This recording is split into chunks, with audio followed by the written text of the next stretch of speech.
What do you mean by more light?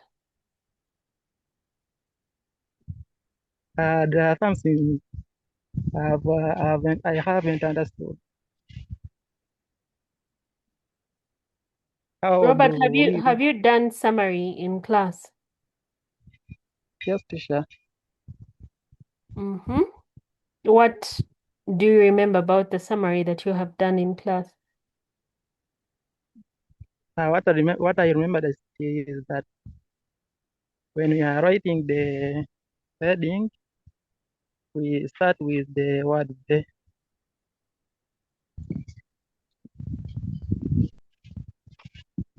Yes, Okay. madam. Yes. Now, well, this lesson is not going to be a summary lesson, but let me just quickly give you a few tips. Then maybe next week we can look at summary because today I wasn't planning on teaching summary. So just listen out. Okay. I'm going to give a few tips very quickly. Um, Okay. so in summary writing, they give you a passage, right? And they tell you Yes. maybe, imagine you're this, summarize what you would tell, so and so about maybe the dangers of alcohol. So you now go to the passage and you have to pick out each of the dangers of alcohol. Now, the task they give you is where your title should come from. So if they're telling you to summarize the dangers of alcohol, that becomes your title in capital letters. If they're telling you to give the advantages and disadvantages of going to school, that becomes your title. So the title comes from your question. Then you extract the points and you write them in the order in which they appear in the passage. But you Okay, must teacher. make sure you stick within the number of words that has been asked of you. So really it's Okay. about extracting points, trying to ensure that they fall within the word range that has been given to you. And everything that you write must be in one paragraph and it should be correct English. Okay, So teacher. really that is what I can say about summary for now, because today's lesson is not really a summary lesson. Okay, Chiza Okay. Mohammed, I'm about to stop the question answer thing so that we get into the lesson. Mohammed, are you asking something? Yes, good afternoon. Good afternoon to you. My question is sometimes, of course, it's about summarizing. Sometimes the points are too many and you find that you go beyond the words they have instructed you to use. Like you're supposed to write 120, then you come to find out that if you have tried all the points, you have something like 150 words. So in that case, Mm. what do we do? You must edit. You must edit and fit within the words that have been asked of you. Because now when we are marking, where the 120 stops is where we will stop marking. So if you have points that are written after the 120th word, they will not be marked. So it is best that you edit and you cut out the unnecessary words until you fit within the word range. There's no one who gives summary without having tried it out before. So we know that the words that are given are always enough for you to fit in all the answers. So you edit until you're within the word range. I hope that one is clear. Okay, Bonita?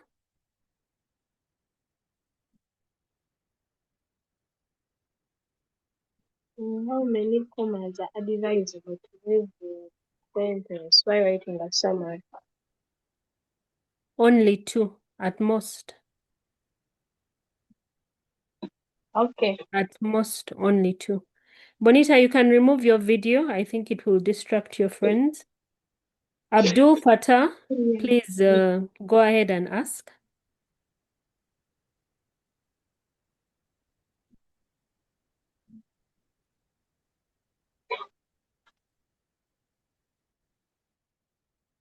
Good There's someone afternoon. called Angel. Are you asking? Good afternoon. Good afternoon. Yes. So my question was, teacher, for instance, you said like maybe they bring things of alcohol, they bring a passage and then they be like alcohol. So when they say like write the effects of alcohol and solutions, like when you go to the passage, you find like the solutions and the effects are mixed. So when you're writing the summary, do you add them together or do you separate them? Like you first write the effect, then the solution down, or you write an effect with its solution. Okay. You separate them. Write the effects alone. And then when you're done with the last effect you see, then you begin to write the solution. So begin with the first thing, complete it, and then you write the next one, because that enables you to stick within the word range. If you write each effect and solution, you'll keep writing the words.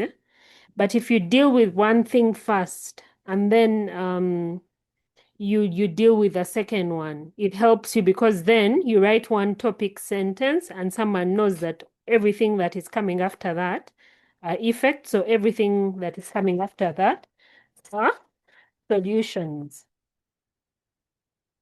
Okay, allow me for now to first go to what I had planned for today, because now you're pulling me into a summary lesson, and yet that is something that can be handled next week.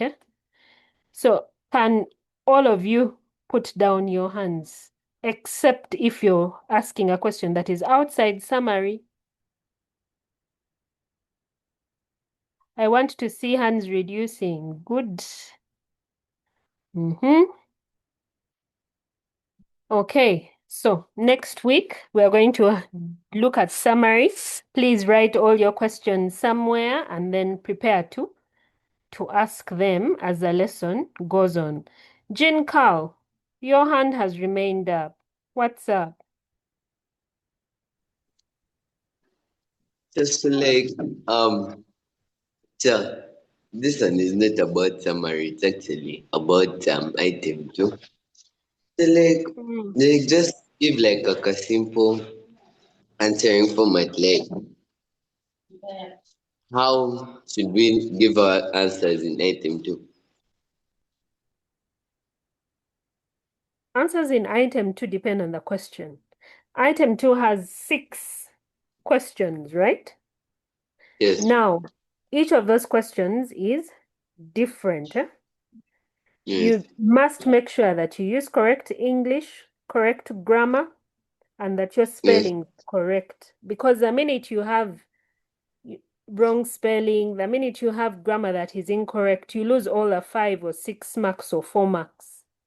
And then for those questions that need evidence, for example, they ask you about feelings or about character, a character in the passage, you must give that trait and you give evidence. If it's feelings, you give the feeling and then you give where you're getting it from. So you must make sure that the questions that need you to give evidence, you actually give the evidence. Then for those that need you to like just pick out an answer, your sentences must be grammatically correct. You must have good punctuation. Your spelling must be correct so that you get the full marks. Yes, sir. Okay, that is the most I can say about that section. Yes, sir. Thank you. Okay, Pulse. Someone called Pulse. You people remove your videos, eh? I know you want us to see you, but you're distracting your friends, eh? So please remove your videos. We don't want to see your bedrooms and things like that. Okay.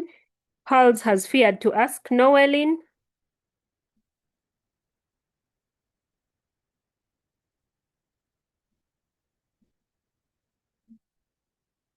Now I'm going to go away from asking people to ask why, tell us why they're raising their hands. Because when we call on you, you don't ask anything. Teacher. Mm-hmm. I was asking, You on are that. asking. Yes, I'm asking. Comprehension, the part for lessons. How am I The supposed to part go for what? about that? Lessons, the one for lessons. You How am state I your supposed to lesson. go about that? You state your lesson and you give the why. Why do you actually learn that lesson? So if you've had a passage and maybe it's on a bully and they're asking you, what lesson do you learn? Maybe something happens to the bully and they stop the bullying.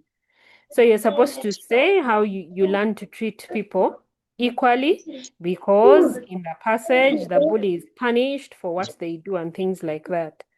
So you must first state your lesson and then you go ahead to give the why. Okay, sometimes our teacher says that we state, okay, before you give the reason as to why you learn that, okay, you give your lesson in form of a proverb or a wise saying. So I don't know how true that is. It is true. But if someone fails to get a proverb, they can still say, I learn that people who bully get to be punished. Oh, So sometimes it is very possible for someone to fail to get a proverb, but you must state your lesson. So it is best that you look for words in English that will follow that. So that you say, I learned that maybe people who bully get punished, that kind of thing. So you might not thank you. necessarily get a saying, but where you can, you get the saying. Where you cannot, you use the English that you know to state your lesson. Thank you so much. You're welcome. Nora,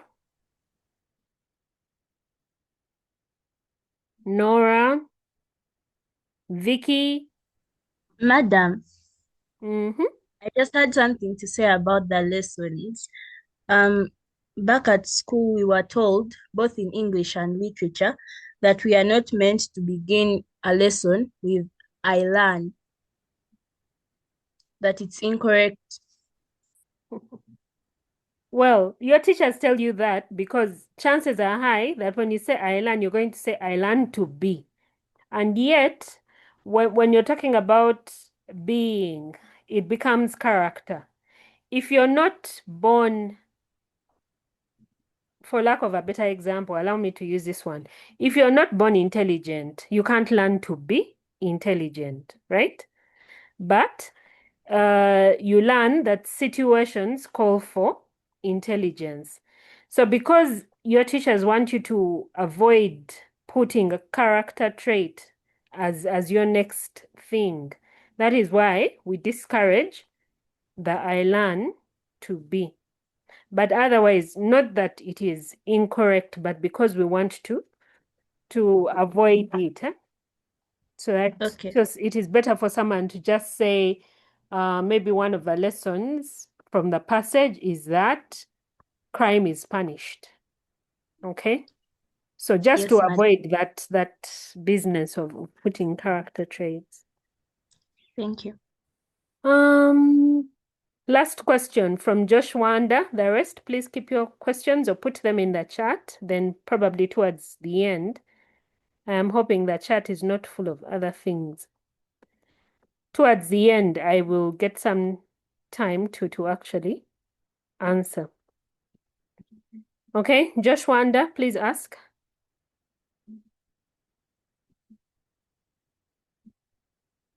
If you're not asking, Desire can answer. I am asking about Mm-hmm. I am asking about if when they are if they are given the question that what are your feelings, then how can we answer? We can answer I feel, or No, when they ask you about feelings, please never use the word feel. So you can say, I am disgusted, I am angry, I am bitter, I am disappointed. So and then you put the feeling. Or if it is a person in the passage, then you say she is happy, she is disgruntled, okay? So questions on feelings, don't use the word feel. Okay, I hope that answers you. The rest of us, please put down your hands. Allow me to begin on my lesson today. Please type your question in the chat. I'll come back to the chat. I hope the chat is being used for lesson things and not to say hi and things. So today's focus is going to be on writing. And looking at section B, and I have kind of chosen speech writing. I'm going to do a bit of reminder on how to write speeches, but then we'll focus on a eulogy, okay? So that speech that you give, it's under the speeches. You'll tell me what it is. So, because of the curriculum that you're in, you can be asked to write a speech because we expect that we are training you to fit into the work world. And we know that many people fear to speak to a crowd. But once you begin practicing and writing and, saying what you would say to a group of people, whether it's a birthday speech or a graduation one or I don't know, something that you say, maybe it's even a vote of thanks or things like that. You should know how you're going to write it because all of us will kind of have to speak to the public, however small it will be. So we have to get over that anxiety or nervous nature that we get when we have to speak before a crowd. And that is where English language comes in. So a speech is that thing that you have to say before a crowd, a formal something. And in English language, we kind of train you to write those speeches. Maybe we tell you, imagine you're the class captain, imagine you're the prefect, minister, president, etc. How would you speak to these people? And I bet all of you have attended functions at school where you have seen different people speaking.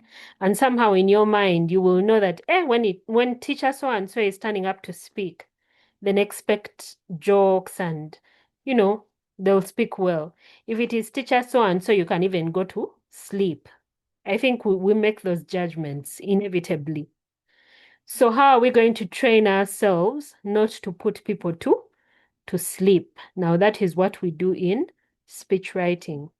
And of course, when you're speaking, you have to follow a particular format because it's a kind of formal something. So the format that we usually encourage in English language, your speech must have a title.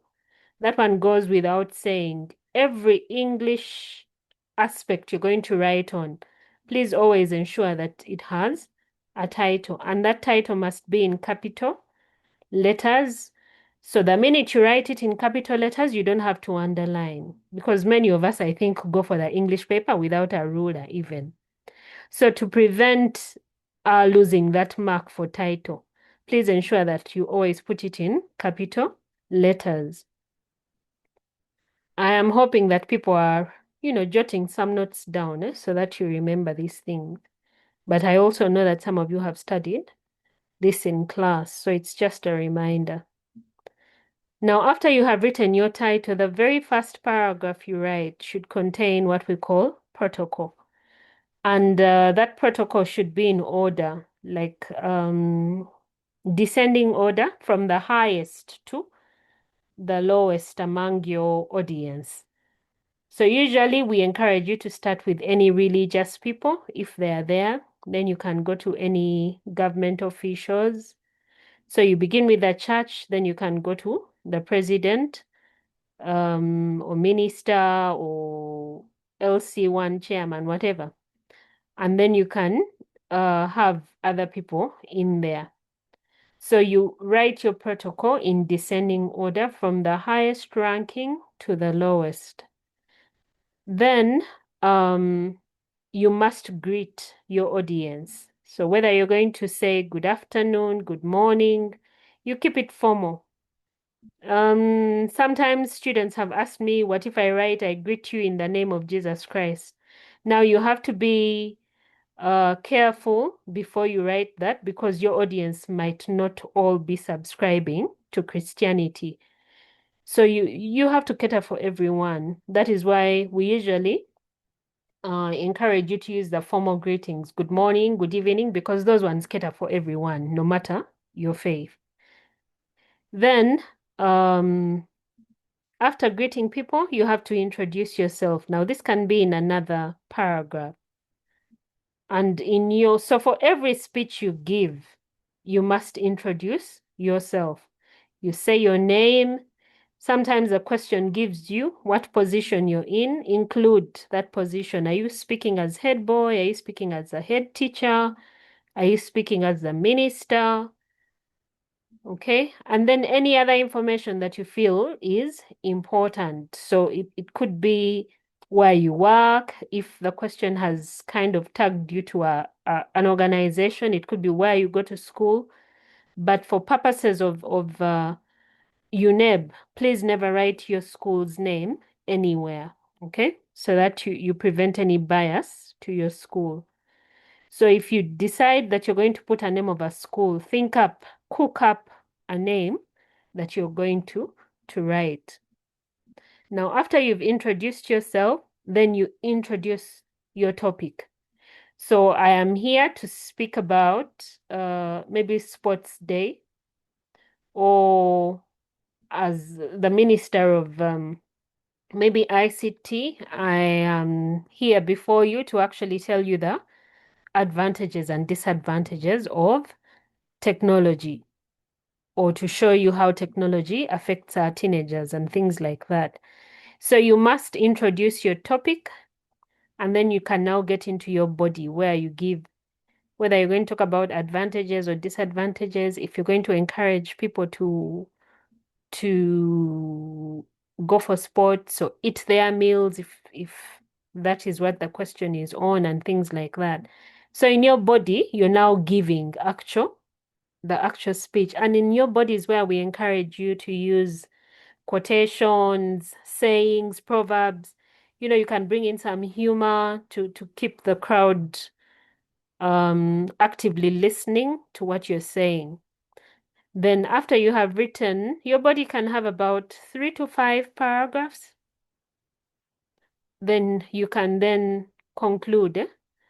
Now, in your conclusion, remember, you want to leave people thinking about what you have just said. So you could give a small story or analogy, or you could give encouraging words, really. And then finally, you appreciate people. You thank them for listening to you this whole time that you have been speaking. So when you're writing your speech, that is the kind of format that you would have to go through. I think for most of you, you have actually looked at speech writing in senior 3. Actually, even in S2, when you did celebrations, there was something on speech. So this is just a reminder of what the typical format should be. Becky, you have a question?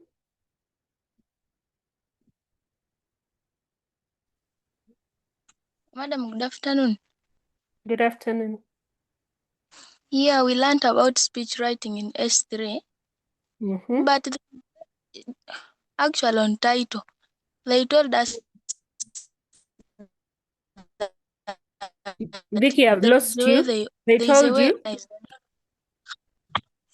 They told us in senior 3 that when writing a title, there is some order which is supposed to be followed. Like when you're writing the title, for example, you say a speech delivered by whom, occasion, when, then where. I don't know whether it is true, madam. Yes, that is okay. That is one way of putting your title. You can say a speech delivered by Vicky about maybe malaria on, and then you put the date. That would be a good way. Okay? Okay, madam.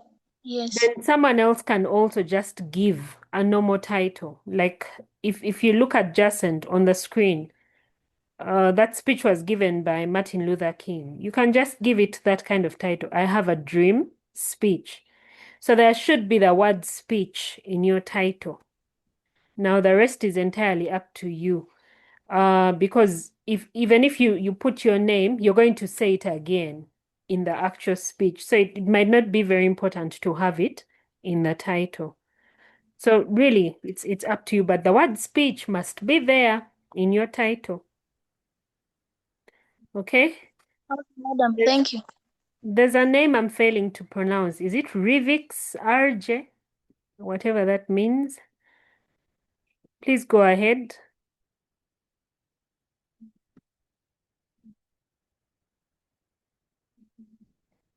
Okay, looks like Rivix is... Doreen, do you want to ask your question? Okay. Good afternoon, madam. Good afternoon. For me, my question is, like, if you are writing a title, is it possible for you to put a hooked? To put? Hooked. Books, what do you mean? Like something that can attract some, like maybe if you are writing, let me say you are writing to the newspaper, like something that will attract the readers.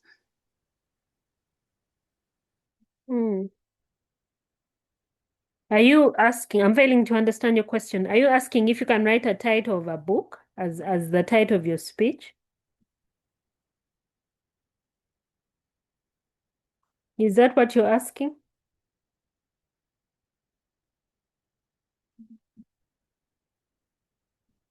Doreen, I have failed to understand your question, so unless you help me out. Okay, it was just a question. Like if you are writing maybe a book, or to a newspaper. Is it possible for you to put a title? Like, yeah, a title. Everything that you write in English language must have a title. So whether it's a newspaper article, whether you're writing a biography or an autobiography, whatever you're writing must have a title. Okay? In English language, the other word for a title is heading. So we don't have things that move around without heads. The title is our head on whatever we are writing. So it is very important for you to write a title for everything that you're going to write. I hope I've answered your question. Arinda?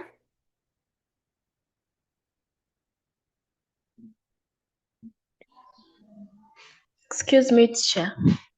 Yes, please. Teacher, many people claim that I observe the protocol is incorrect. Is that completely true? It is very wrong to say I observe the protocol. Which protocol are you observing? You must mention the protocol. That is why I said you start from the highest to the lowest. People who say I observe the protocol, those are people who have not sat in an English class. In English, we're supposed to mention one by one the clergy, the President of the Republic of Uganda, the Minister of Education and Sports, the head teachers here present with your deputies, fellow students, ladies and gentlemen, good morning. Did you see what I did? Yes. Okay, so you must have that paragraph. It must be there. These things of protocol observed, please, that is not English. And never do it in your life because it speaks to the crowd and tells them that you have not stepped in an English class. Okay? And the same thing happens even in our mother tongues. when you're asked to speak, remember we are looking at speech. When you're asked to speak, you can't just stand up and say, Mwenna mbalamusizza baani. You must talk about, name them one by one. Or LC, bazadde bange, etc. So that protocol must be mentioned. Please don't say all protocol observed. Nabulumba. I think it's Fatuma. Okay, please go ahead and ask your question. Madam, Yes, please.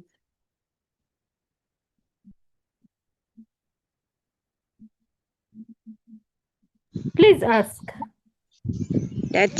is it short like that? The what? The title. It can be, but you can also choose to have a long one. We said earlier that you can write a speech delivered by Nabulumba Fatuma on immorality in Uganda on the 20th of December. Thank you, madam. Okay. Abasa Raymond.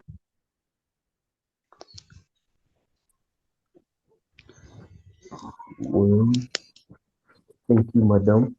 My question is about topic introduction.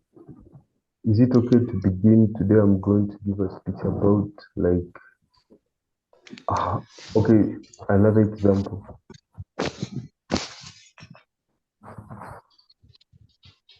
Okay, when you're introducing the topic, you can begin that way, but that is boring. Remember, English is looking at your creativity.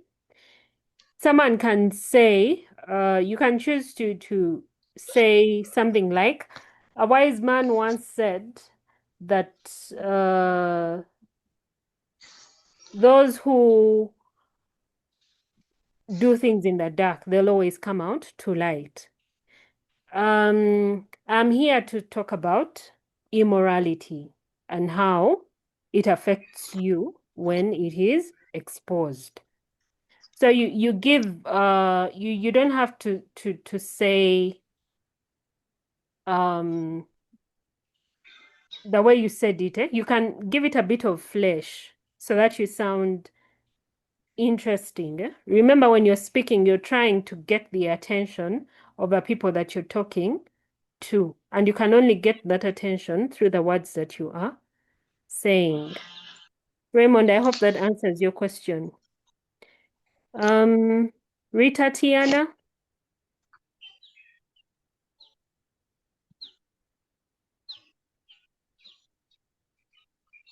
If Rita is not ready, we can have Jovan. I'm also about to close this session so that we move on. Remember, I told you we are looking at something under speech. So this speech was just to remind you, because I know that you have done speech in detail in both S2 and S3. Jovan, you want to ask something? Or Rita, are you asking? Good afternoon, madam. Good afternoon, Jovan. Please go ahead. Yes, madam, as you have said that we give at least 5 paragraphs here. Madam, those paragraphs, each paragraph should be like of how many lines? It depends, but a paragraph is usually 5 lines. So 5 to 10 is good enough. 5 is on the like the minimum. Yes. 5 lines. Okay, Rita madam. Tiana. Thanks very much. You're welcome.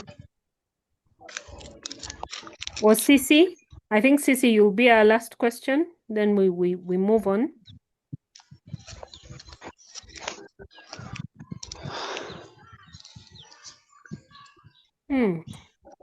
Okay, Josh Wanda.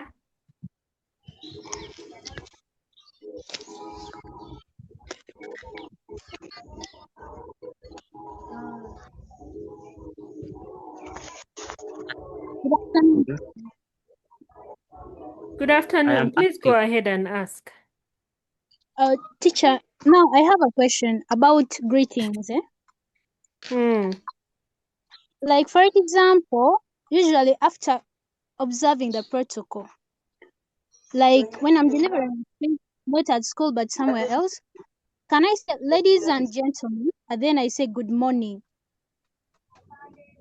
All ladies and Yes. gentlemen, all ladies and gentlemen is another way of greeting. No, ladies and gentlemen is an address.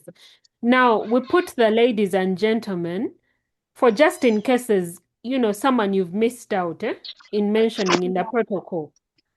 But the minute you say ladies and gentlemen, it kind of caters for everyone. So people will still feel important, even if you haven't mentioned their titles.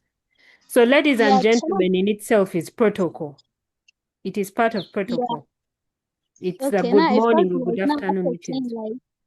I felt like after you saying ladies and gentlemen, you go ahead and now introduce yourself. No, you Teacher, first another greet. thing. You There's must another first thing. greet. Yeah. Another thing Mm-hmm. about conclusion. In most cases, at my school, I usually have people saying, for example, for God and my country, and they end with their name. Is it right for you to end with the two conclusions, like your name and maybe your school motto or the country motto? Now it depends on the speech. If you're giving the speech as a minister or a government representative in the school, then you can say for God and my country, because there you're kind of representing the country. If you're giving a speech in your school, you can end with your school motto. But conclusion does not necessarily mean mottos. Conclusion can be if, for example, you have been talking about the dangers of social media, and then you tell people that, with all the disadvantages I have mentioned above, I think it would be good for us to control our use of social media so that our lives are comfortable and we avoid cyberbullying one another. Okay? So conclusion can also be just that. It doesn't necessarily have to be a motto. Okay, thank you, teacher. Okay, so allow me to go to what we are. No, there's a short exercise I had here. I don't know if I should continue with it. It's very easy, really. It's something that we could put as our conclusion, or it can even be somewhere in the body. Okay? So it's a fill-in. Maybe very quickly. There are 4 blanks that we have to fill in. I'll ask Erima, whose hand is up, to read for us, and then they'll ask their question after they have read for us. Hello. Erima. Yes, please. Oh my God. Emmanuel, people, can we please mute? I don't know who that is, but Emmanuel, go ahead and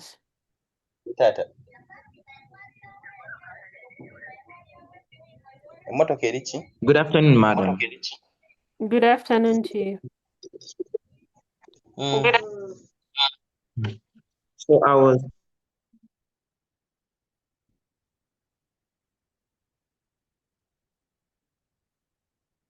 Emmanuel, are you reading for the us? topic introduction whereby no, it's like okay, let me read. I'm reading. First read, then you'll ask your question. As students, we have power to dash, change, Let's work together to dash a better future. We can dash our goals if we dash and support each other. The options: 1. A. Create. B. Making. C. Made. 2. A. Build. B. Builds. C. Building. 3. A. Achieve. B. Achieves. 3. Achieving. Lastly, 4. A. Stay focused. B. Focusing. C. Focus. Okay. Okay. So very quickly, I want So only very 4 hands quickly, I up. want only 4 up.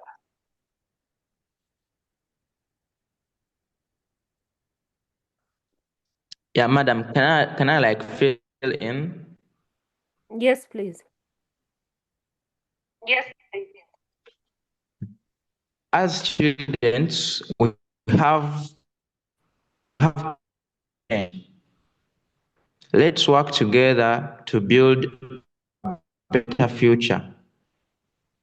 We can achieve our goals if we focus and support each other.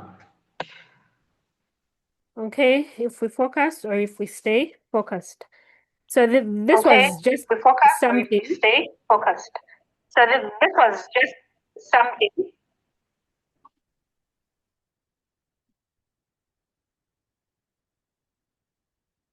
Okay.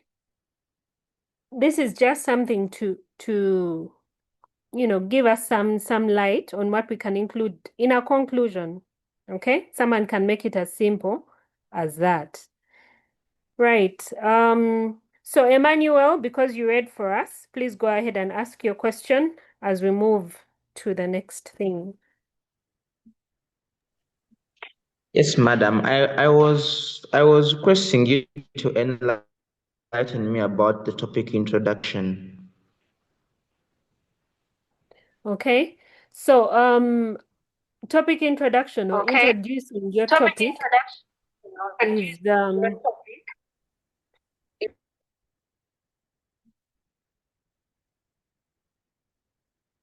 it's about whatever topic you've been given in your question. So sometimes you're asked to give a speech or write a speech on maybe theft in school. Okay, so then you'd have to introduce your topic and say, as the prefect in charge of maybe the dormitory, I was tasked to talk to you about theft. Theft is when we pick things that do not belong to us. So in that way, you have introduced your topic, but your topic comes from the question you have been given. So that question should be able to guide you on what you're going to talk about. If you've been asked to give a speech as maybe the head boy to encourage students, maybe they wanted to strike because the food in the dining is bad.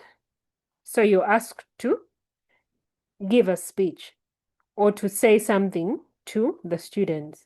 You can write a speech, and then in your introduction of the topic, you come in and say, maybe one of the issues that has come to my table is the bad food in the dining and how people want to strike because they want an improvement in that food. I am here to speak to you as a head boy about the things that I have done to ensure that there's an improvement in the food. So that becomes your topic introduction. Emmanuel, I hope that has answered your question, right?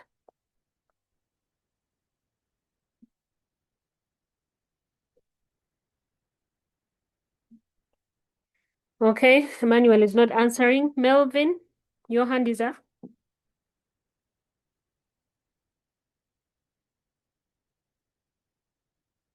Melvin. Yeah, good afternoon, madam.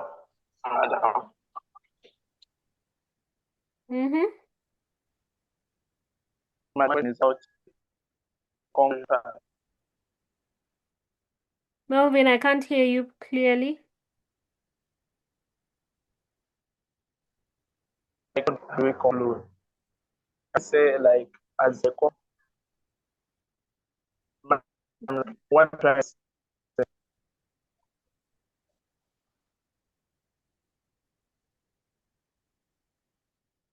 Your network is not clear. Your network is not clear, so I'm not hearing your question okay, madam. properly. Madam, what I'm trying to say, Mm-hmm. like, how do we conclude? Can I conclude by saying, as I conclude, and then I add another statement? Yes, it's okay. Okay. Also, Okay. the topic introduction. Also, the topic introduction. Can it be highlighted?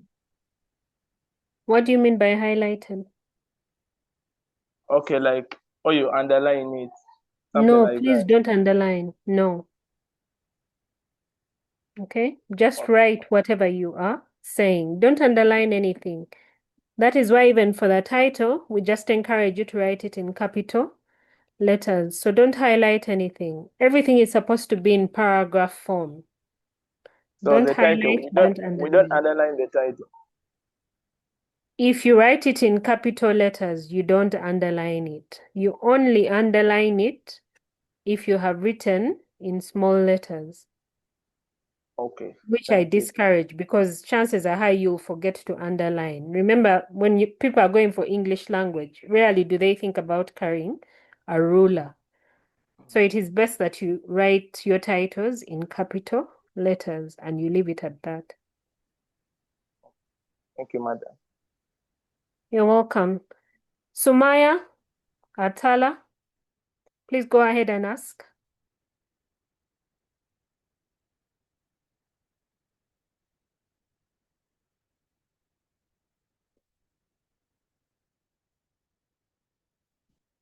Okay, Sumaya, it looks like you have forgotten your hand is up.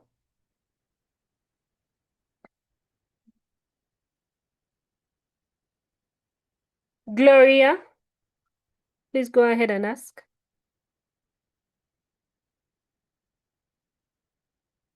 Good afternoon, madam. Good afternoon.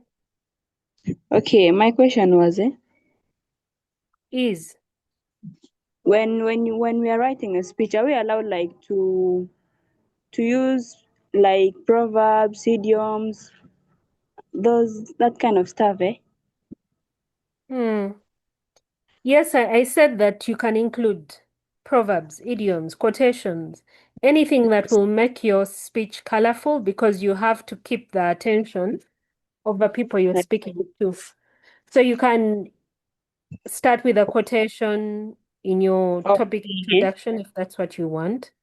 You How can about to have say proverbs, etc. in your body. You can even conclude with a quotation or a saying or even an analogy, a story. Okay? Thank you. Thank you. Maria Martha? Good afternoon, teacher. Good afternoon. When you're writing a speech, is there, for example, if you're not given a limit, is there a specific limit? No. In writing, they usually give words, like maybe using 300 to 500 words. Maybe write this. But no one will really penalize you for the words. But just know that if you exceed, somehow you'll begin to become boring, and yet you're supposed to have the attention of the examiner. So try as much as possible to stay within the word range. Anything that goes beyond 2 pages, becomes a lot. Yes. So you can tell your mind that whatever I write should fit within 2 pages. That will give you the 300 to 500 words. What? Oh, okay. Thank you so much. You're welcome. Desire? Yes, Desire?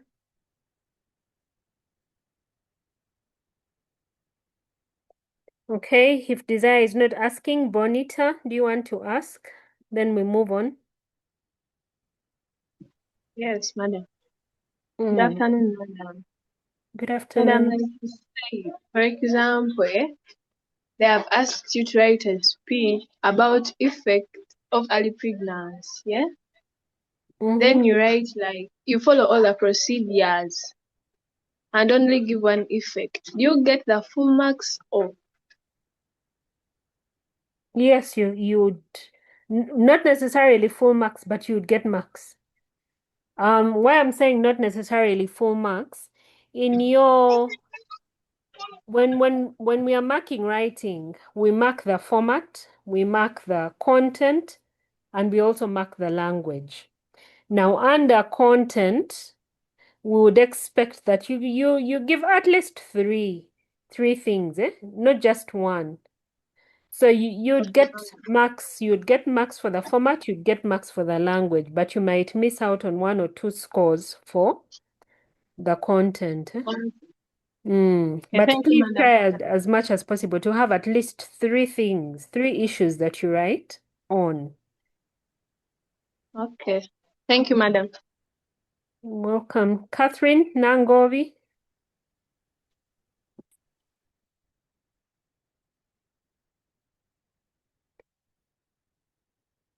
Okay, if Catherine is not ready to ask, Erima, you're back. Lameki or Erima, please go ahead and ask. Yes, good afternoon, madam. Good afternoon. My question is about writing school name when you're writing speech. Like as you told us that when you write your school name on the speech which you are writing, some person who might be marking your paper might feel biased against your school and then will cross all your work. But now if I put ABCD school, is it allowed me to put that, or I should put another school name apart from ABCD? You can put ABCD. It is okay. Yeah. So you think of a school that does not exist. It's okay. Which ABCD does not exist, I think. So that would be okay. But I remember at my school, I tried to put that the teacher who was teaching us English lesson crossed, saying that you should put another school's name, not putting ABC. No, Yeah. no one will. Well, the teacher probably crossed because they know the school you're in, and maybe they wanted to teach something. But now putting another school's name, it's like you're saying. So if the person doesn't like the other school, now it's the one you have written. Do you see what you're doing? You might, whatever your whole center, and someone marks it with that bias. So just think of any name, really, and that is what you should write. So can madam have another question about your conclusion part? Like as you clearly say that you can start as you are writing your conclusion, you can say that in conclusion, but we are discouraged to write in that format. I agree with Yes. the person who told you that. Yes, saying that the person knows that you are concluding, so there's no need for you to say that in conclusion. They already know that you are concluding, just to bring in some phrases that means conclusion. Exactly. But much as we are saying that, there are people who like to use in conclusion. But remember, I said English language is about creativity. So the more you can create and use the English language that you know to think of things to write, the better for you, because marks are given for impression. If someone writes in conclusion and then another person writes to sum it up, and then another person just comes and says, I'd like to leave you with this quotation. All of them are showing that they are concluding. But, the person who said, I'd like to leave you with this quotation, that shows that their competence in the English language is much higher than someone who says in conclusion, right? So Yes, you okay. weigh your options and you go with that. All right. Thank you, madam. You're welcome. Okay, so for now, we are halting questions. Please write your question down. Let us look at the next thing we are looking at. It's also part of speech writing, but another form of speech. Maybe then your question will be answered. So for now, please put your hands down. I want to see hands going down. And let us look at this. So the minute someone says RIP, what do we expect?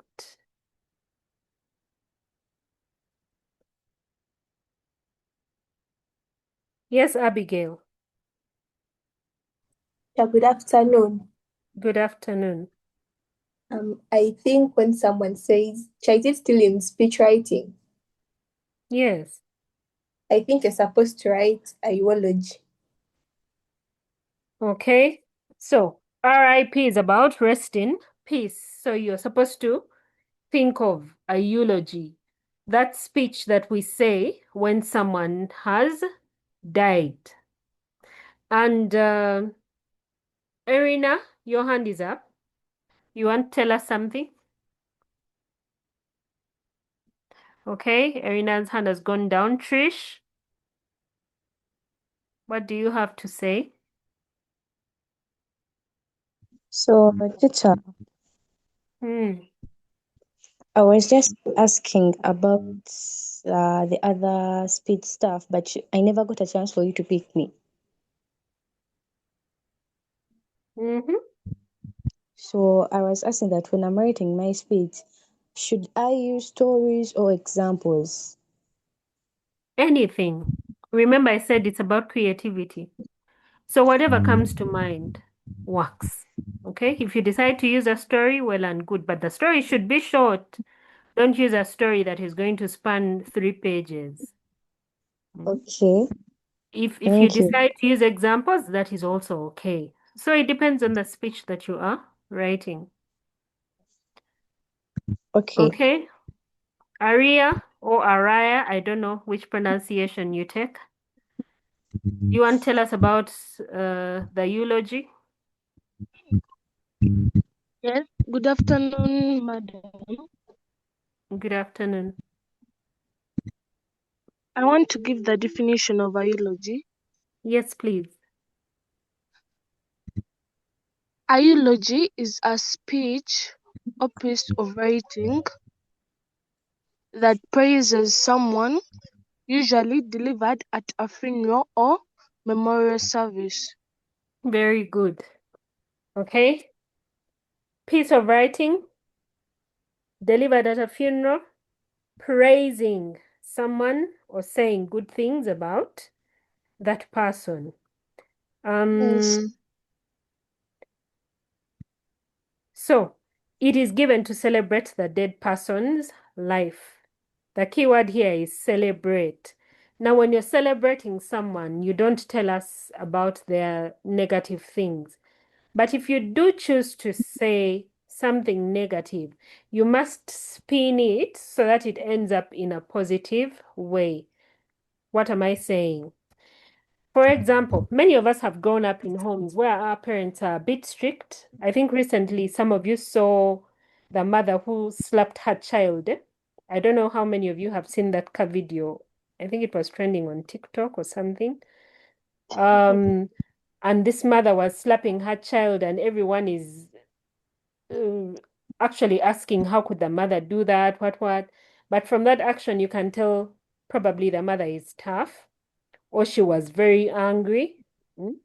So if that child, for example, God forbid, if she was giving a speech at her mother's funeral, even if she decides to speak about her mother being tough, she has to, she'd probably say something like, maybe mommy was very tough. I remember this one time when she slapped me in public because I got drunk, and it was for my own good to probably learn to tell the truth or something like that. So you spin it and make it positive. In that way, when you say it was for my own good, then you're actually showing us that your mother was teaching you a lesson that has helped you in life. So even when you're speaking about certain things that could probably be negative on the person you're talking about, you must bring it out in a positive way because you're celebrating their life. You're showing how this person has impacted on you, and usually the impact should be positive. So you give it to show how awesome someone was. Like, what are those good things that this person really did that it will really take some time for their memory to leave you? So that is what the eulogy is. And it is very important for us to learn how to write it because at any one time, really, all of us will lose people and we'll have to say something about them. So we're moving on to the format. Maybe as you jot down very quickly on what the format is like, I can take some questions. I see people's hands have remained up. Florence, you can take a screenshot or you can write. I don't know what gadget you're using. Florence's hand has gone down. Okay, looks like everyone's hand has gone down. Good. So, Damien, what are you asking?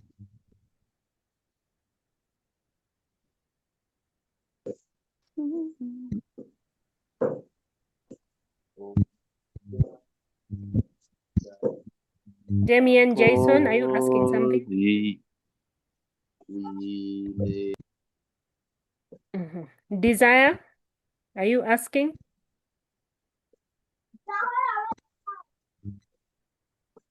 Madam. Please Good ask. afternoon, madam. Good afternoon. Back to the speech thing. Please don't take us back to the speech. Let us first finish the eulogy. If there's anything under speech that hasn't been answered, then you can ask your question. You might be asking something that I'm going to talk about now. Okay, madam. I'll ask later. Okay. People, if you're asking about speech, please put down your hands. Leah Gift.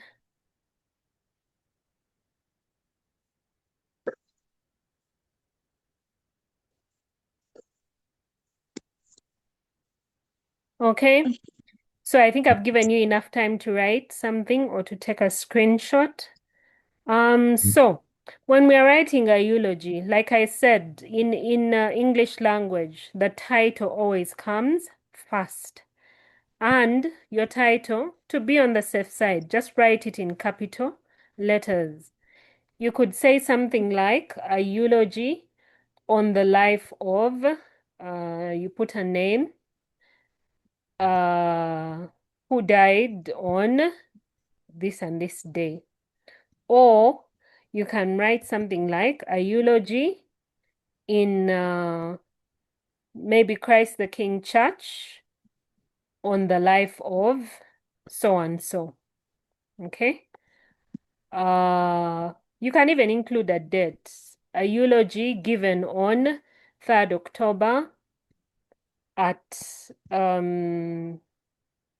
Kajansi village. I don't know if there is a village area in Kajansi about the life of so and so. So the word eulogy must be somewhere. The person you're eulogizing, their name should be somewhere. You can put the date on which you've given the eulogy or the date on which the person died, or you can even put the name of a place where you're eulogizing them from. So whether it's church or a village or at home, etc. So all that can be in your title as long as you have the word eulogy. Then you can find out how to put the rest. Then, just like a speech, your very first paragraph should have the protocol. Now, because this is a dead person, we expect that the crowd will have some religious people. So if it's a Muslim who has died, then you can begin with maybe the sheikh or the imam. I don't know how who's most important in their thing, but if you're a Muslim, you would know. Then you can talk about the bereaved family, and then you can talk about fellow mourners. So your protocol, the protocol for eulogies is usually shorter because we take everyone to be mourning.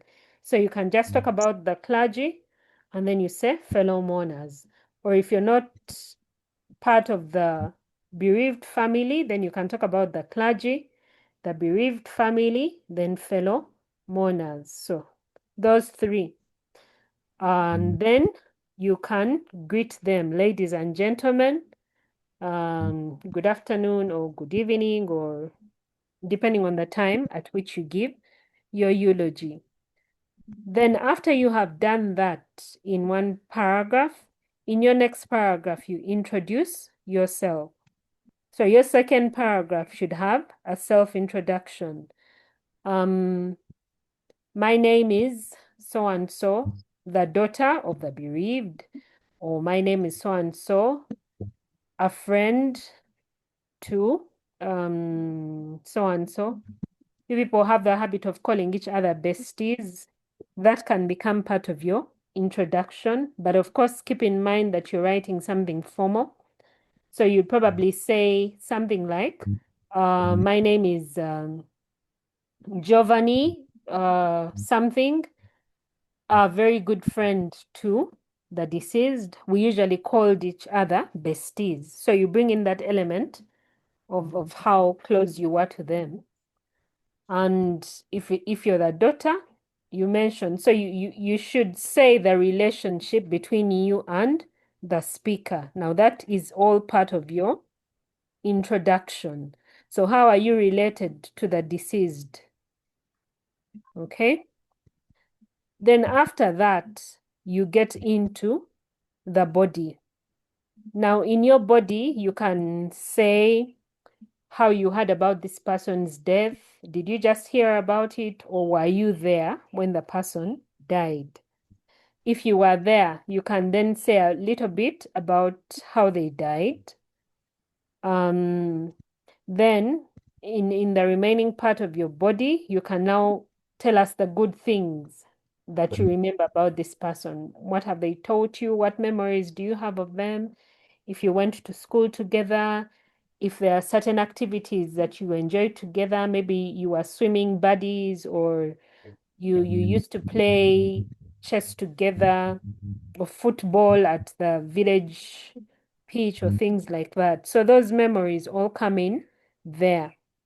And as you give these memories, you should also give some encouraging words to show people that, yes, this person was good, but we should emulate them. We should pick a leaf from them so that we are as good as they are, so that people are not just crying the whole time that you're giving the speech. Sometimes people even bring in those funny bits they remember. That comic relief is very important if you're writing a eulogy, so that people laugh about it, and even the person who's speaking does not cry, something like that. So you give those encouraging words, you express your feelings. Did you love them? What did you love about them? Are you going to be sad now that your mother is no longer there? How is it going to affect your life if you don't have a father? Maybe you don't know your next move. Are you going to be able to go to school? So you express your feelings in the eulogy. And then you can even make a promise.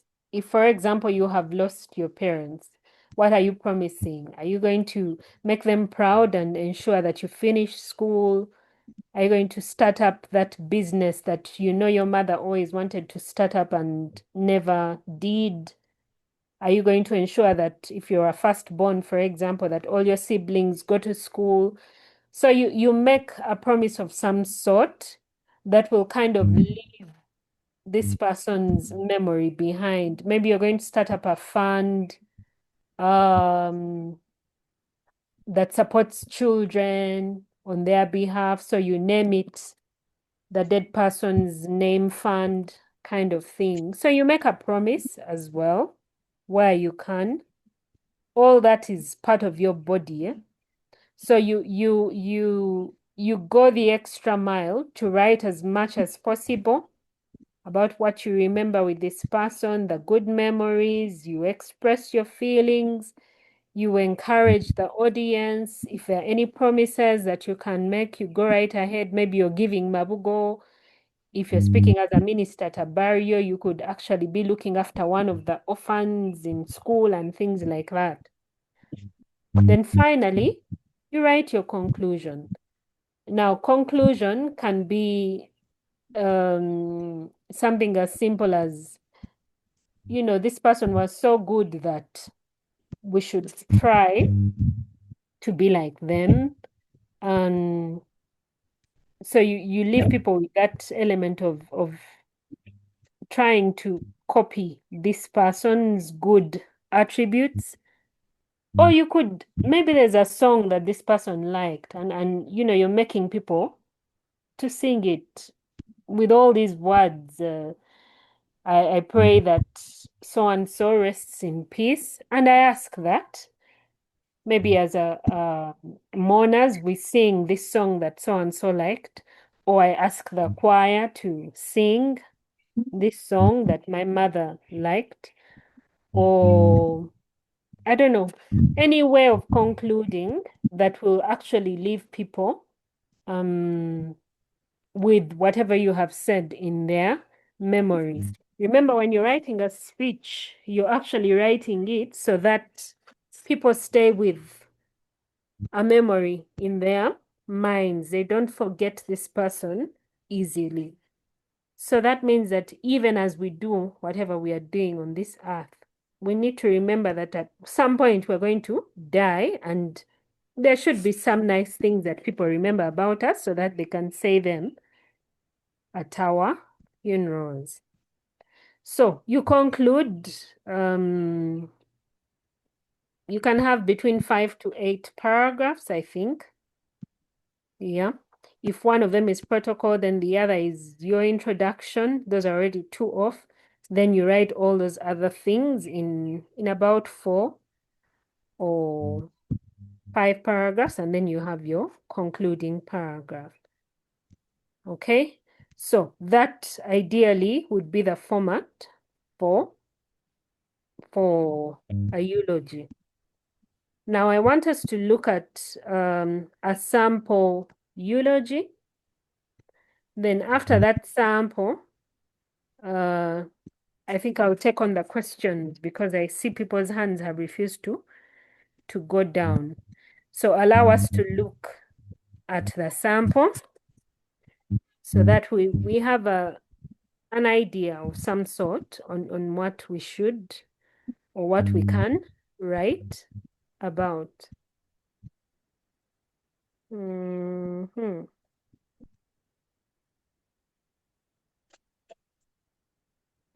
Okay, just a moment.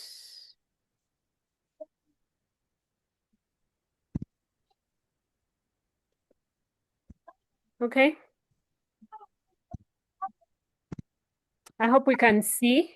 I should be requesting for someone to read for us. Bridget, do you want to read?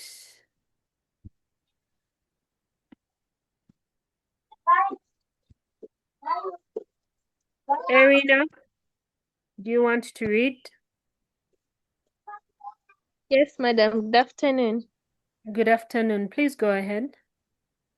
Okay. So, mother, the GPS of love. The clergy present, fellow mourners, good morning.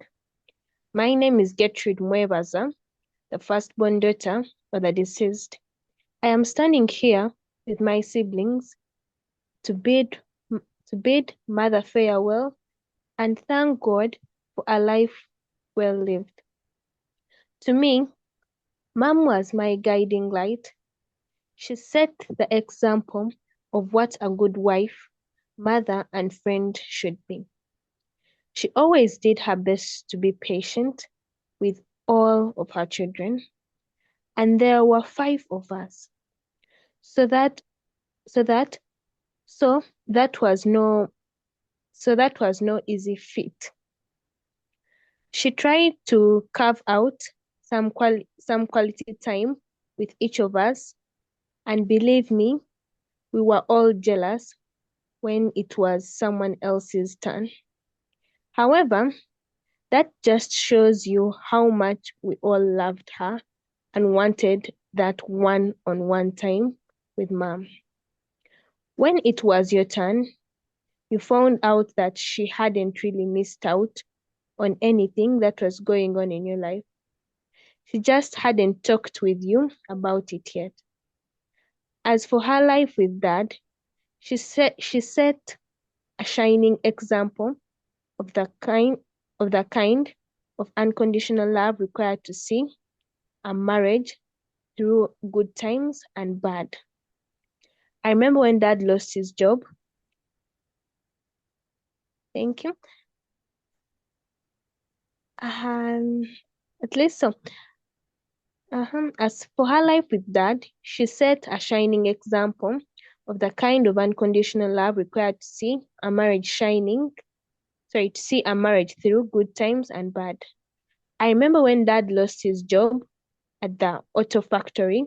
He was so worried about finding work, and he felt he was letting Mom and all of us down because he could not provide for us.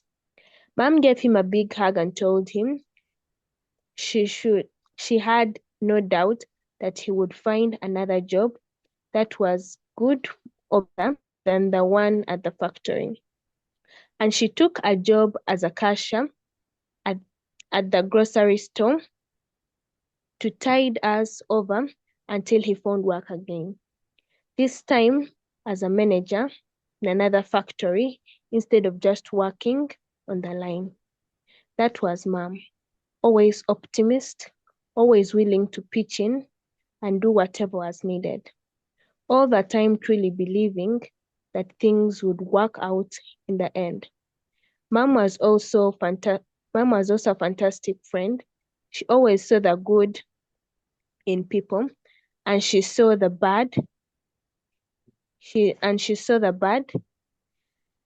certainly didn't. She certainly And didn't if gossip. she saw. Sorry, and if she saw the bad, she certainly didn't gossip about it. If you needed her, she was there and asking what she could do to help. I remember how she helped Mrs.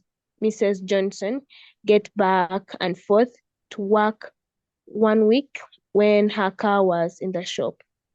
When her best friend Mary needed a new pair of glasses and didn't have enough money,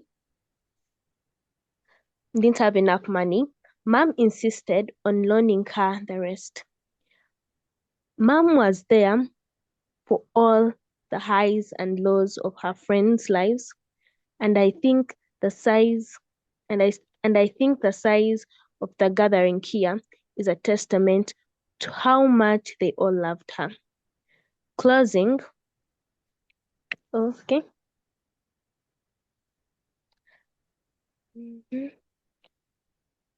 Mention of family. As much as I would like to think I was Mom's favorite child, I know she truly didn't have one. We were all her favorite in one way or another. She always used to talk about what a wonderful artist our sister Ellie is. Our eldest brother Mark was her dependable child. She said God had built Mark solid, and she was thankful she could lean upon him if she needed to. She adored our brother Greg's sense of humor since it was so like her own. They shared many a private laugh together about things that went over the rest of our heads. Carly was her quiet one. Mom said that whenever Carly was especially quiet, that meant she was thinking up a storm on the inside. As for me, Mom always said I was the keeper of the family's chronicles because of my habit of journaling every night before I went to bed. She would come in to say good night, and I would let her read the day's entry. I think that must have been what inspired her request that I speak to you all today. Closing,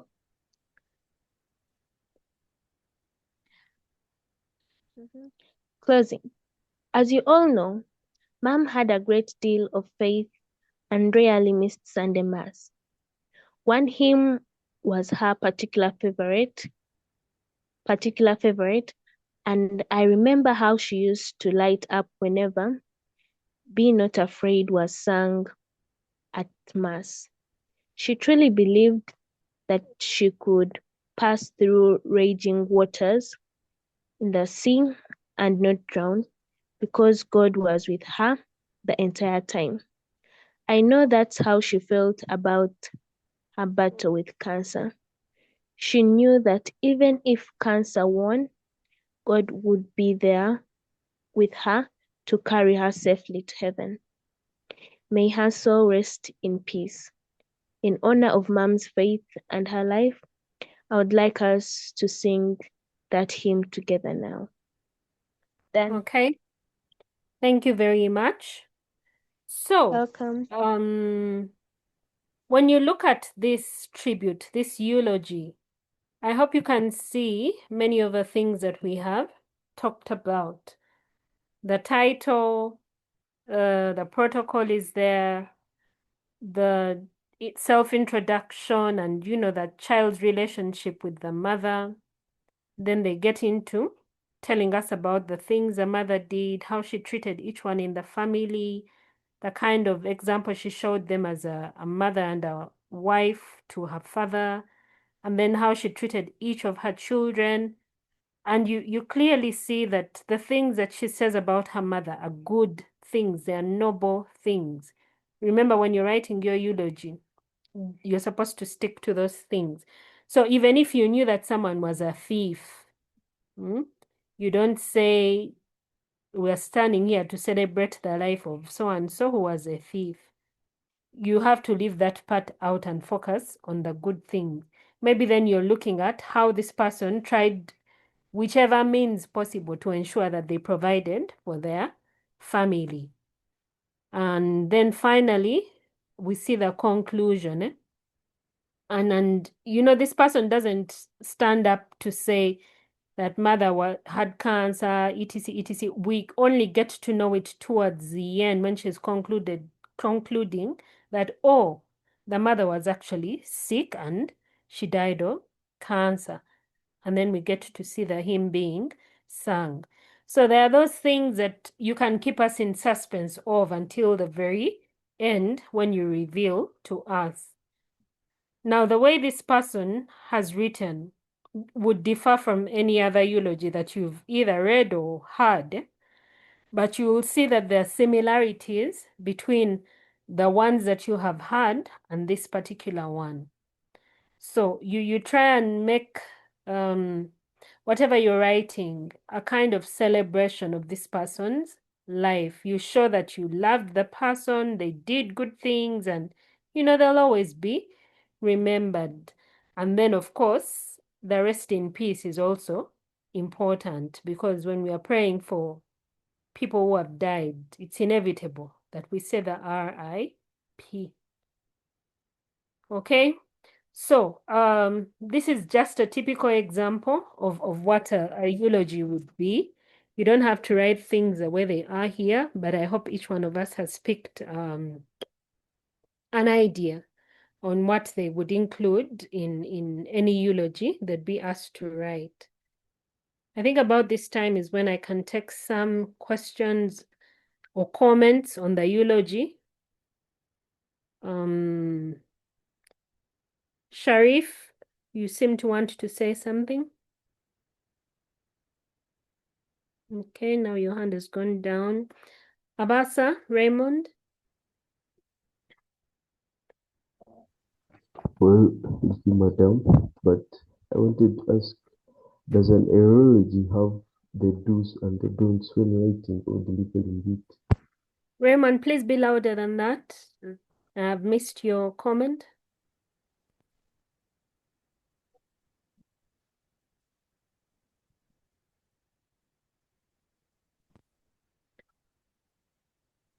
Okay, if someone has heard what Raymond said, they can echo it for me. Bonita, you want to ask something?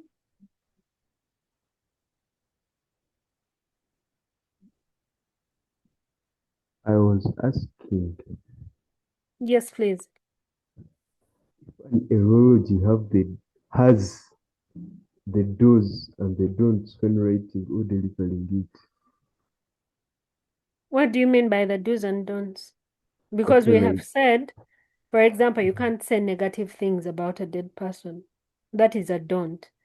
So I don't know what you mean by do's and don'ts. okay, like are there like specific paragraphs you have to write in? For example, when you're writing closing the closing remarks or the other things like specific paragraphs, or you have to wait until your mind is less.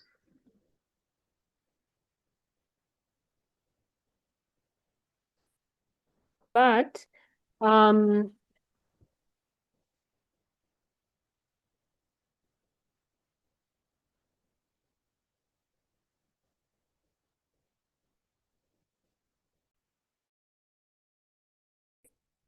I've given a general idea on what you could write or include. Now the rest is up to you on what you put in whichever paragraph. As long as you know that your first paragraph is protocol, your second paragraph is introduction of yourself, then you can now have a mix and match, for lack of a better word, of the other paragraphs. As long as you're saying good things, you're making promises, you're stating your feelings, you're saying the things that this person did that you admired, and then eventually you are concluding. You're writing your conclusion. What we called closing in this particular one. These subtitles are not supposed to be there. I just put them there to ease your work as you read. Okay, they're supposed to be normal paragraphs. So ideally, this word closing shouldn't be there. This should just be a normal paragraph, something like that. I hope I've answered your question. Small Joe, your hand is up. Yeah, good afternoon. Good Sorry? afternoon. Good afternoon. Yeah, I have about two questions. Hmm. The first one is about the title. I need more clarity about the title. Okay. Yeah. So And I said that the title can be a long one. yeah. And for academic purposes, it is best that you have that long one. But someone can also choose to have a short one. But for academic purposes, you can say a eulogy on my mother, Mrs. So and so, given at the family home in Impiji on 12th November 2026. Yeah. And also my second question was yeah, about untidy work. Does it also lead to penalizing of marks?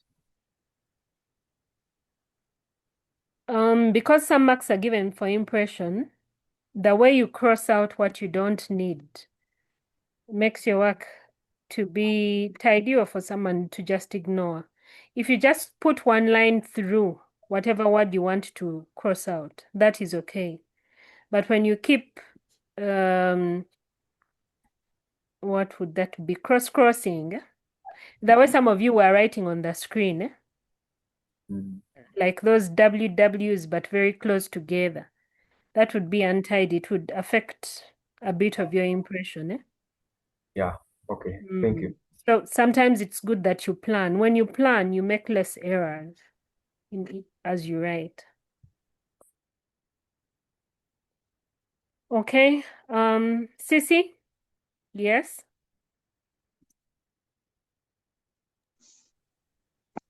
Yes, teacher. As we are reading, I came across this sentence saying that Aura is willing to pitch in, of which I quite don't understand it. Could you please elaborate it for me? Thank you. When someone is always ready to pitch in, they're always ready to help. That is what it means. They're very helpful. Okay, thank you, teacher. Okay. There's someone called Michelle, CKS. Please go ahead and ask. Teacher, I was asking that is it a must to write what my mother thought about me? No, it's not a must. You just pick any memory that would make sense to you.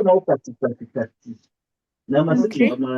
So you pick on anything. This is just an example. So whatever you feel is not necessary, you can delete. You don't have to say. Okay, thank you, teacher. Okay. Maria Martha, you seem to have something to ask. Yes. I wanted to ask that part of mentioning people. Would I be wrong if I involved it in the eulogy itself, like as part of my speech? As I'm talking, I put those things inside, not separating. No, it's okay. It would be very okay. All right, thank you. Okay. Joel Mugabe.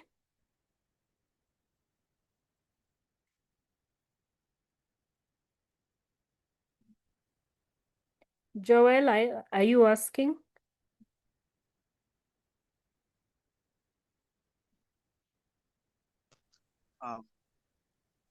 Thank you very much, teacher, for this opportunity. And good afternoon, everyone. Good afternoon. So for me, according to my school, what we learned, they told us about intonation in speech, which teacher actually didn't talk about. And I feel it is very crucial when it comes to speech delivery. Intonation in speech is like how you deliver your speech. Because right now, when you look at the eulogy and the speech you told us earlier on, we realize that not every speech is supposed to be delivered in maybe the same tone. Now, when we look at the eulogy we have learned today, the way we deliver it is actually supposed to be like emotional. It's because I was reading while that girl was reading the eulogy, she didn't bring out the exact message. But when I read it in my head, actually, if I was there, maybe at that very time, I would maybe cry or I would feel very emotionally broken down. So I feel delivery of speech must be taken care of in terms of how you deliver it in the tones. Yes, thank you very much. Okay. Joel, in English language, we this is a writing question. It has nothing to do with delivery. I agree with you. Intonation is very important. But no one, I don't think any examiner will come to you and tell you, Joel, please read your piece for us. It will be up to them to read the way you are reading it in your mind. So the way you are reading it in your mind is how the examiner would actually read it. So it's not really about the intonation. For class purposes, yes, it's important to know how you would speak. But the most important thing is for you to be able to write a good piece, because it's not going to be examined orally. That can only be done in class. So yes, true, intonation is very important. Thank you for that. But because we are looking at UNEB, the writing is more important. So please don't judge the person who read very harshly. No one is going to ask her to read, and then she read relatively well. Yes, maybe a bit of emotion, but she read relatively well. So I think that one we can let pass. There is someone with that word that your generation likes to say, demure, demure. You mispronounce it. That is your name. Please go ahead and ask. Good afternoon, madam. Yes, my name is Demure. Like, okay, so like Demure, not Demure, but thank you. My first question or concern is about the title. At my school, we usually give symbolic and let me say more of shorter titles rather than me writing the eulogy about my mom. I would rather say a mother's touch or something, like something symbolic, something proverbial, something like that. Did you see the title I had given that piece? Yeah, that's what I was talking about. But then I quote you saying like it's important for us to include the word ideology in our titles. Yes, it is. It's important for you. If you decide to use the shorter version, it is well and good. Okay? So you choose what your niche is. What are you good at? If you're good at the short ones, please go ahead and use that.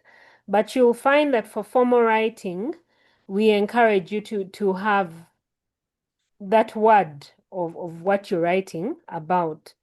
In the world out there, it's a different story.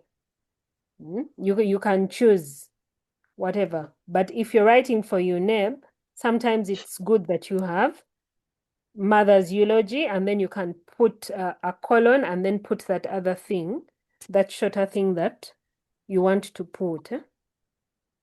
Okay. Another concern maybe about the promise. I've been writing eulogies before, let me say in papers and stuff, but making a promise, if at all I had no responsibility, I had earned in the family, let me say I was the last born of my mother, and then I have nothing to promise because I have no responsibility that was handed over to me. Is it necessarily important for me to put the promise onto the piece of writing? No, it's not. Remember, when I was teaching, I said these things are not cast in stone. Like you can choose what to go with, you can choose what to leave out. It is well. All I emphasized is that when you're talking about someone who's dead, you say good things about them. So the rest is really up to you. You can have all these things, like we said in the format. If you decide that you don't want to make any promise, it is also okay. Okay? Okay, thank you, madam. Nice meeting you, Miss Teddy. Nice meeting you too. Bridget, you have a question for us? For those who are interested, you can please take a screenshot of that task so that you try it out. Or you can write if you're fast at writing. Bridget, go ahead and ask.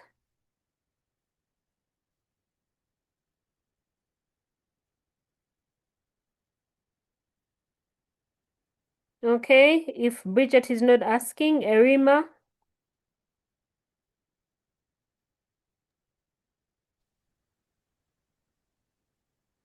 Yes, good afternoon, madam. Erima, isn't this like the third time you're greeting me? Now my questions about a eulogy is that when you're writing a eulogy, how can you balance the facts and the emotions? Erima, like I said, you're the one with the command of the language. Now, of course, when you're talking about facts, the emotions, because it's a eulogy, this is a person you're going to miss, the emotions will typically come out. Yes. So, but your emotions are usually based on the facts. If someone did a very good thing, there'll typically be an emotion that will come out as you write. Maybe I loved this about so and so, or there's this one time that she made me happy and she did this. And so when you're writing, somehow the emotions will come out because the emotions are based on the facts that you are writing. So I won't say that there's a clear-cut way of balancing, but you can use your language to help the facts bring out your emotions. I hope I've answered your question. Yeah, but madam, I have another question, which, like when you're writing a eulogy, after writing, the examiner might take your paper and then after taking your paper, they go and mark it. But which criteria do those people use while marking the exams?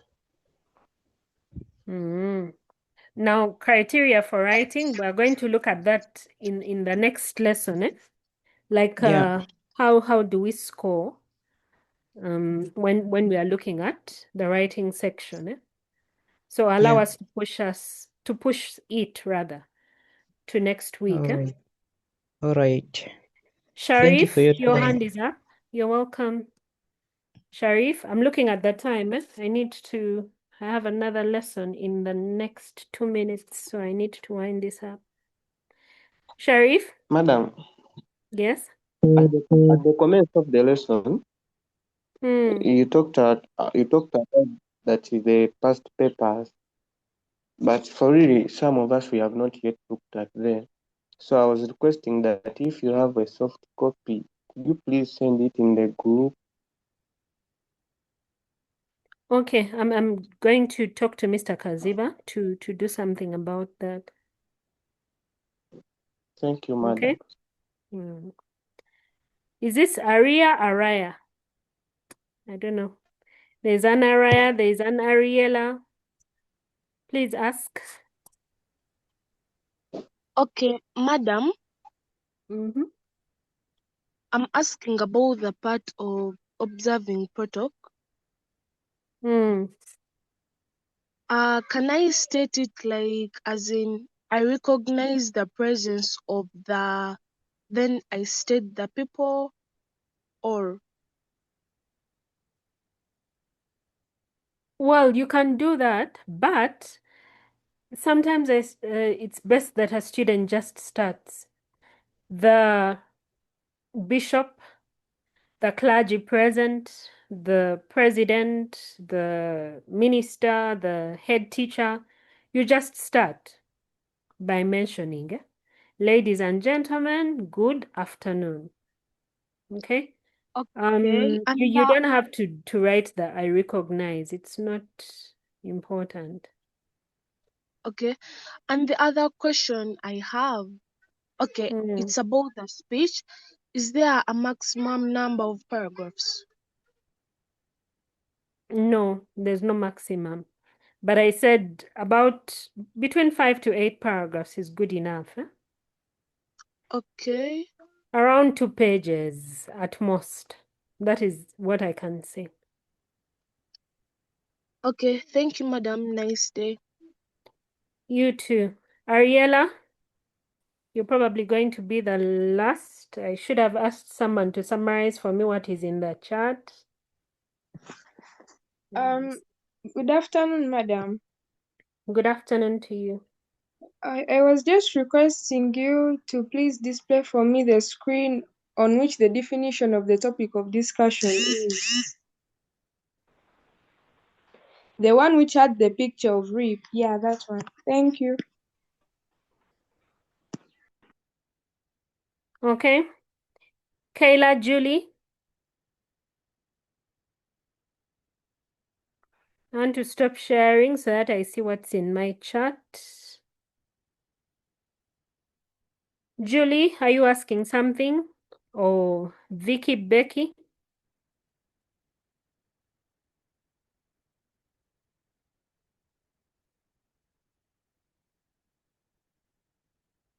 Okay. Ariella, I hope you finished. Can I stop the sharing? I need to look at the chat very fast. Teacher? See. Teacher? Yes, please. My question was about the speech, and I wanted to know whether we can use idioms when we are writing them, but I don't know whether idioms are also part of such stuff when you're writing formal stuff. Yes, they are. Remember, it is English language. True, it is formal writing, but for example, if you're giving a speech is given, but you must ensure that you maintain people's attention, that you catch people's attention. Now, the only way you're going to catch people's attention, apart from your intonation, is going to be through things like idiom, short stories, funny things, comedy, comic relief, and things like that. So you can incorporate all those things, as long as they make your speech or eulogy interesting. But just ensure you have the correct spellings and the correct grammar, and believe me, you'll be good to go. Okay, thanks, teacher. You're welcome. Benedict?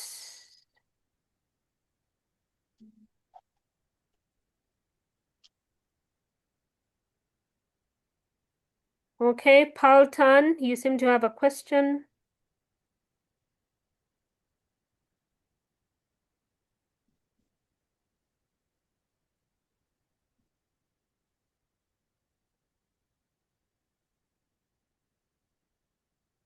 Wow, okay.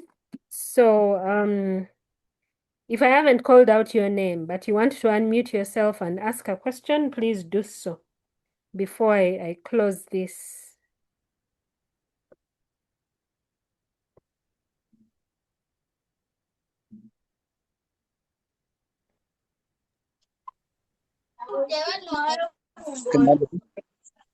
Francis, are you asking a Excuse me. question?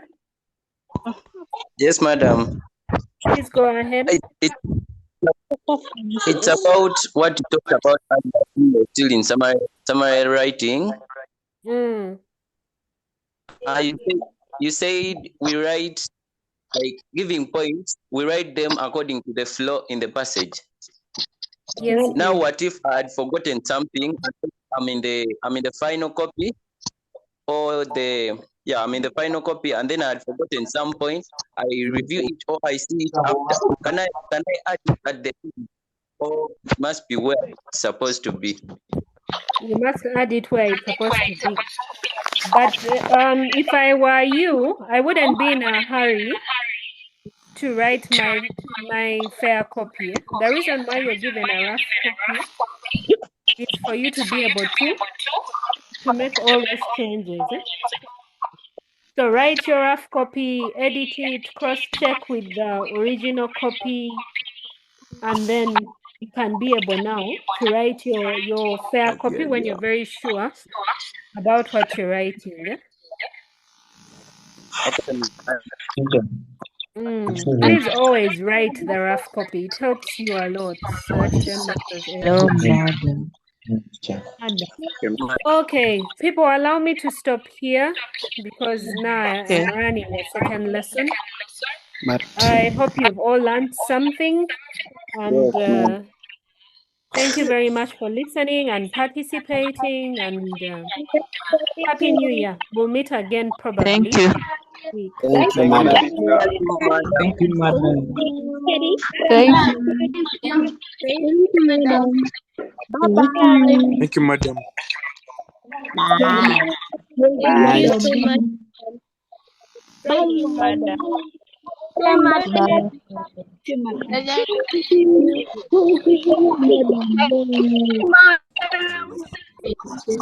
Bye.